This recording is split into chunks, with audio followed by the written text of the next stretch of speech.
আসসালামু আলাইকুম। হাদিস শরীফে উল্লিখিত আছে, দুনিয়াতে মানুষ যত কষ্টই ভোগ করো না কেন, মৃত্যুকালীন যন্ত্রণার তুলনায় তা অতি তুচ্ছ ও নগণ্য। মানুষের মৃত্যুকালে একটি কঠিন বিপদ হল ঈমান রক্ষা করা। অধিকাংশ দুর্বল ঈমানের লোক মৃত্যুকালে বেঈমান হয়ে মৃত্যুমুখে পতিত হয়ে থাকে। যেহেতু মানবের চিরশত্রু শয়তান চিরজীবনই মানুষের ঈমান নষ্ট করতে অবিরত চেষ্টা করে থাকে, মানুষের মৃত্যুকালে সে একেবারে মরিয়া হয়ে প্রাণপণ চেষ্টা করে থাকে যে মানুষের ঈমান রত্ন লুণ্ঠন করতে। এজন্যে এ সময় শয়তানের প্রচেষ্টা হয়ে থাকে অত্যন্ত মারাত্মক, বিপজ্জনক। ঈমানের বল অত্যন্ত দৃঢ় না হলে এ সময় শয়তানের ধোঁকা হতে নিষ্কৃতি পাওয়া অত্যন্ত কঠিন। এক ব্যক্তি হজরত ইমাম আবু হানিফ রহমাতুল্লাহ আলাইহিকে জিজ্ঞেস করেছিল যে, কোন গুনাহ হওয়ার ফলে মৃত্যুকালে মানুষের ঈমান নষ্ট হওয়ার আশঙ্কা অধিক? তদন্তরে ইমাম আবু হানিফা রহমতুল্লাহ আলাইহি বলেছিলেন, মানুষের উপরে অন্যায় অত্যাচার করা, মৃত্যুকালে ঈমান নষ্ট হওয়ার আশঙ্কা না করা এবং ঈমানের জন্য আল্লাহর শুকরগুজারি না করা।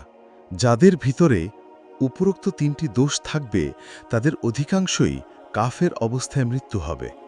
মৃত্যুকালীন দারুণ পিপাসা মুমূর্ষু ব্যক্তির সর্বাপেক্ষা অধিক কষ্টের কারণ হয়। মৃত্যুকালে প্রত্যেক মানুষের এত অধিক পিপাসা লাগে যে সে যত পানি পান করুক না কেন কিছুতেই তার পিপাসা নিবৃত হয় না। দুনিয়ার সকল পানি পান করেও যেন তার তৃষ্ণা মেটাবে না, এমন তৃষ্ণায় তৃষ্ণিত হয়ে সে লোকটি মৃত্যুবরণ করবে। এর পাশাপাশি মৃত্যুকালে শয়তানের ধোঁকাও একটি বড় বিপজ্জনক।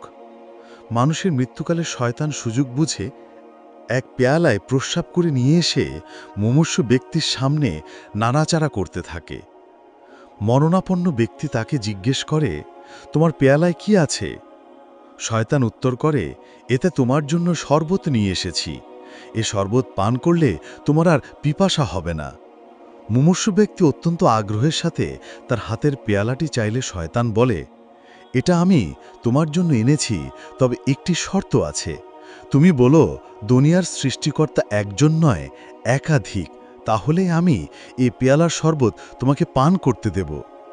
মুমূর্ষু ব্যক্তির ঈমান যদি খুবই দুর্বল হয় তবে সে শরবত প্রাপ্তির আশায় তৎক্ষণাৎ স্বীকার করে দুনিয়ার সৃষ্টিকর্তা একজন নয়, একাধিক। নাউজুবিল্লাহ। সেই ব্যক্তির ঈমান যদি অপেক্ষাকৃত সবল হয়, দৃঢ় হয়, কঠোর হয়, তবে সে বলে যে, না, আমি তোমার ওই সব কথা কিছুতেই স্বীকার করতে পারছি না, যেহেতু আমি জানি যে আল্লাহ এক ও অদ্বিতীয়। প্রথম চেষ্টা ব্যর্থ হলে শয়তান একটু কৌশল করে কথাটা ঘুরিয়ে বলে যে, তুমি চিরজীবন যেই কালিমা পাঠ করেছ সেই কালিমার কিছু অংশ বাদ দিয়ে যদি বাকি অংশ পাঠ করো তবে এই বেলা শরবত পান করতে দেব। তুমি বলো লা ইলাহা, এর অর্থ কোনো আল্লাহ নেই। নাউজুবিল্লাহ। মুমূর্ষু ব্যক্তির ঈমান দুর্বল হলে সে মনে করবে যে চিরজীবন তো সম্পূর্ণ কালিমা পাঠ করেছি, এখন একটু বাদ দিয়ে পড়লে আর তেমন কি ক্ষতি হবে। এরূপ ধারণা করে সে পাঠ করে ফেলে লা ইলাহা, অর্থাৎ কোনো মাবুদ নেই। নাউজুবিল্লাহ। শয়তান তখন আনন্দে আত্মহারা হয়ে পেয়ালাস্থিত প্রস্রাব মুমূর্ষু ব্যক্তির মুখে ঢেলে দিয়ে তার অমূল্য রত্ন ঈমানটি লুণ্ঠন করে নিয়ে প্রস্থান করে। সেই নিকৃষ্ট শয়তান যদি এতেও কৃতকার্য না হতে পারে তবে সে মুমূর্ষু ব্যক্তিকে বলে যে, আমি স্বয়ং তোমার আল্লাহ, তুমি চিরজীবন আমার ইবাদত করেছ, সেজন্য আমি তোমার উপরে অত্যন্ত খুশি হয়ে রহমতস্বরূপ তোমার জন্য বেহেশত হতে শরাবান তুহুরা নিয়ে এসেছি। তুমি আমাকে আল্লাহ বলে স্বীকার করলেই এ পেয়ালা শরবত তোমাকে পান করতে দেব। দুর্বল ঈমান বিশিষ্ট মুমূর্ষু ব্যক্তি পাপাত্মা শয়তানের ধোঁকা বুঝতে না পেরে তাহাকে আল্লাহ বলে স্বীকার করে তার অমূল্য রত্ন ঈমান হারিয়ে বসে। যাদের ঈমানের বল অত্যন্ত দৃঢ়, শুধু তারাই এই সময় শয়তানকে শয়তান বলে বুঝতে পেরে উচ্চস্বরে কালিমা পাঠ করতে থাকে। আপাতঃ শয়তান তখন বিদায় নেয়। মহাত্মা ইমাম গজ্জালি রহমাতুল্লাহ আলাইহি বলেছেন, মানুষের মৃত্যুর সময়টা বড়ই বিপজ্জনক। অতএব এই সময় সম্বন্ধে সকলেই বিশেষ সতর্ক থাকা আবশ্যক। যারা পার্থিব সুখ শান্তির আশা সম্পূর্ণ পরিত্যাগ করে নিদ্রা বিসর্জন দিয়ে রাতভর আল্লাহর ইবাদতে রত থাকে, তাদেরই শুধু এই সময়ে নিষ্কৃতি লাভের আশা আছে। হজরত আবু দার রাজিয়াল্লাহু আনহু বর্ণনা করেছেন যে, হজরত রাসূলে আকরাম সাল্লাল্লাহু আলাইহি ওয়াসাল্লাম বলেছেন, মুমিন ব্যক্তির শিউরে বসে সূরা ইয়াসিন পাঠ করলে এর উসিলায় আল্লাহ তাআলা তার মৃত্যু কষ্ট লাঘব করে দেন এবং শয়তান তাহার নিকটে আসতে পারে না। সাবির আব্দুল্লাহ হতে বর্ণিত আছে যে, আনসারগণ মুমূর্ষু ব্যক্তির নিকটে বসে সূরা বাকারা পাঠ করতেন। হজরত জাবের ইবনে জায়েদ রাদিয়ান্নু বর্ণনা করেন যে, মুমূর্ষু ব্যক্তির নিকটে বসে সূরায় রাত পাঠ করা মুস্তাহাব, তাতে মুমূর্ষু ব্যক্তির কষ্ট লাঘব হয় এবং সে অনেক আরাম বোধ করে। হজরত রাসূল আকরাম সাল্লাল্লাহু আলাইহি ওয়াসাল্লাম বলেছেন, মুমূর্ষু ব্যক্তিকে কালিমা তয়্যিবা পাশ করাও। যার মুখে সর্বশেষ কালিমা লা ইলাহা ইল্লাল্লাহ হবে, নিশ্চয়ই সে ব্যক্তি বেহেশতে প্রবেশ করবে। সুবহানাল্লাহ। আবু জাকারিয়া জাহেদ নামে জৈনিক মুত্তাকি ও বড়কারের লোকের মৃত্যুর সময় উপস্থিত হলে তার বন্ধুবান্ধবগণ তাকে কালিমা পাঠ করতে অনুরোধ করলেন, কিন্তু তিনি কালিমা পাঠ না করে তাদের দিক হতে পার্শ্বঘরে শয়ন করলেন। তার বন্ধুবান্ধবগণ পুনরায় তাকে কালিমা পাঠ করতে বলল। তিনি আবার তাদের দিক হতে মুখ ফিরিয়ে নিলেন। তৃতীয়বার তার বন্ধুবান্ধবগণ তাকে কালিমা পাঠ করতে বলল। তিনি ক্রোধের সাথে উত্তর করলেন, আমি কিছুতেই উহা বলবো না। তুমি দূর হও, আমার সম্মুখ হতে দূর হও। আবু জাকারিয়ার বন্ধুবান্ধবগণ আফসোস করতে লাগলেন, হায় হায়, আবু জাকারিয়া এত নেককার লোক হওয়া সত্ত্বেও মৃত্যুকালে ঈমানের সাথে যেতে পারল না। একটু পরে আবু জাকারিয়ার স্বাভাবিক জ্ঞান ফিরে এলো। সে তার বন্ধুবান্ধবদের দিকে তাকিয়ে বললেন, তোমরা আমাকে কিছু বলেছ কি?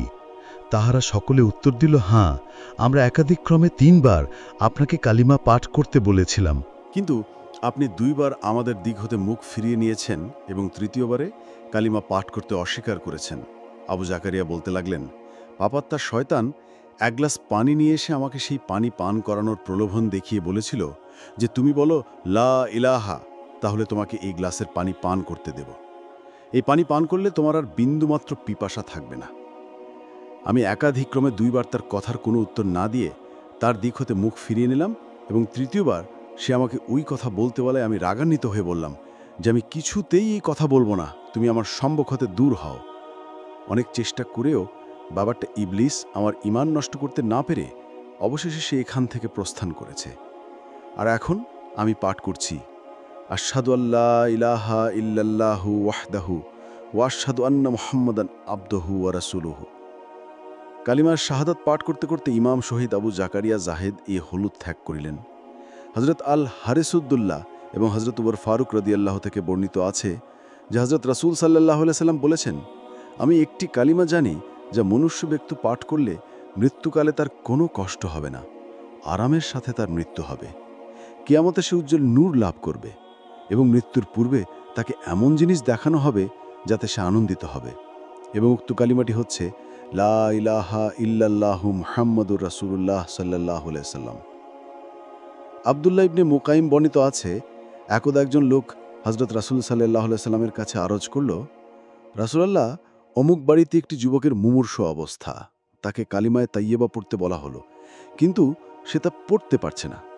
হজরত রাসূল সাল্লাল্লাহু আলাইহি সাল্লাম তাকে জিজ্ঞেস করলেন, যুবকটি সুস্থ অবস্থায় কালিমা পাঠ করত কিনা। লোকটি উত্তর দিল, তা করত। রাসূল সাল্লাল্লাহু আলাইহি সাল্লাম বিলম্ব না করে তখনই তার কাছে যেয়ে বললেন, হে যুবক, তুমি পড়ো লা ইলাহা ইল্লাল্লাহ। যুবকটি উত্তর করল, হুজুর, আমি পড়তে পারছি না। হযরত রাসূল সাল্লাল্লাহু আলাইহি সাল্লাম তাকে জিজ্ঞেস করলেন, কেন তুমি কালিমা পড়তে পারছো না? যুবকটি উত্তর করল, আমি আমার মায়ের অবাধ্য ছিলাম। হুজুর সাল্লাল্লাহু আলাইহি সাল্লাম তাকে জিজ্ঞেস করলেন, তোমার মাতা কি এখনো জীবিত আছেন? সে বলল, হ্যাঁ, আছেন। তখন রাসূল আকরাম সাল্লাল্লাহু আলাইহি সাল্লাম যুবকের মাতাকে ডেকে এনে জিজ্ঞেস করলেন, এটা কি তোমার ছেলে? স্ত্রীলোকটি উত্তর করল, হ্যাঁ, এটা আমার ছেলে।